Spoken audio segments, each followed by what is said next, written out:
Hello everyone, this is Richa. आज हम अपने इस वीडियो में देखेंगे कि टी टेस्ट का क्वेश्चन अगर आए तो हमें कैसे सॉल्व करना है। टी टेस्ट में अगर आपकी जो वैल्यूज़ हैं वो गिवन है, जैसे सैम्पल साइज़ जिसे हम एन से डिनोट करते हैं, सैम्पल मीन एक्स बार से डिनोट करते हैं, sample standard deviation S D से डिनोट करते हैं। अगर ये वैल्यूज़ गिवन है और साथ ही साथ पूछा गया है test that population mean is mu zero is equal to 55। इस क्वेश्चन में हमें ये प्रूव करना है कि पॉपुलेशन मीन म्यू ज़ीरो जो है 55 के बराबर है। तो इसके लिए सबसे पहले हम डेटा जो भी गिवन है उसको हम लिख लेंगे, n 30, x बार 50, एस डी 5 और म्यू ज़ीरो इज़ 55। उसके बाद हम हाइपोथेसिस से शुरू करेंगे। सबसे पहले हम नल हाइपोथेसिस लिखते हैं, जिसे हम एच नॉट या एच ज़ीरो से डिनोट करते हैं। ये हमें ये कह रहा है mu zero is equal to 55। हमको ये प्रूव करना है कि म्यू ज़ीरो जो है 55 के बराबर है अकॉर्डिंग टू नल हाइपोथेसिस। और इसका स्टेटमेंट भी हमने लिखा, that is population mean is equal to 55। Null hypothesis हमारा कह रहा है कि म्यू ज़ीरो जो है 55 के बराबर है, और अल्टरनेटिव हाइपोथेसिस ये कह रहा है कि म्यू ज़ीरो 55 के बराबर नहीं है।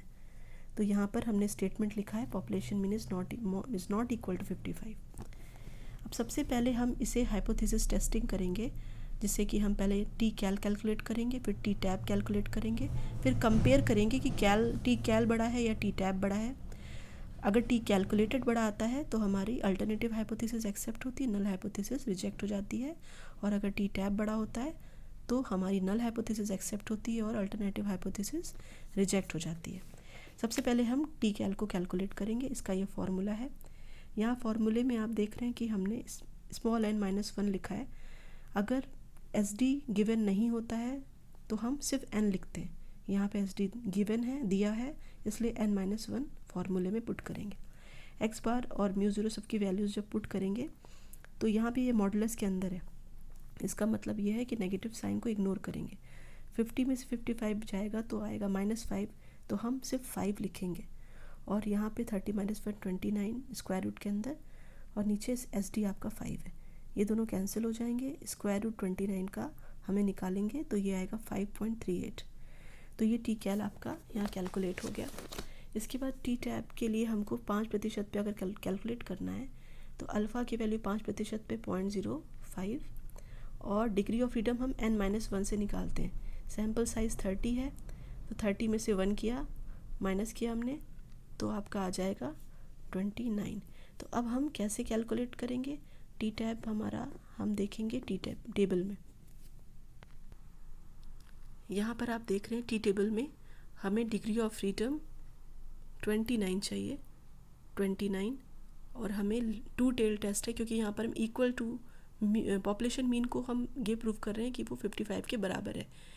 तो इक्वल जहाँ भी हम इक्वल टू का साइन लगाते हैं वहाँ पर हम टू टेल टेस्ट में ही देखेंगे। 0.05 इस लाइन में हम नीचे आते हैं, और 29 के सामने ये 29 है, 2.045 ये आपकी वैल्यू है। 2.045 ये आपकी वैल्यू आ गई। तो यहाँ पर आप देख सकते हैं कि टी कैल बड़ा है टी टैब से, क्योंकि इसकी वैल्यू कितनी आ रही थी 5.38 और इसकी वैल्यू 2.045। इस हिसाब से आपकी अल्टरनेटिव हाइपोथेसिस एक्सेप्ट हो जाएगी और नल हाइपोथेसिस रिजेक्ट हो जाएगी। नल हाइपोथेसिस रिजेक्ट हो जाएगी। तो आज के लिए इतना ही। Thank you so much.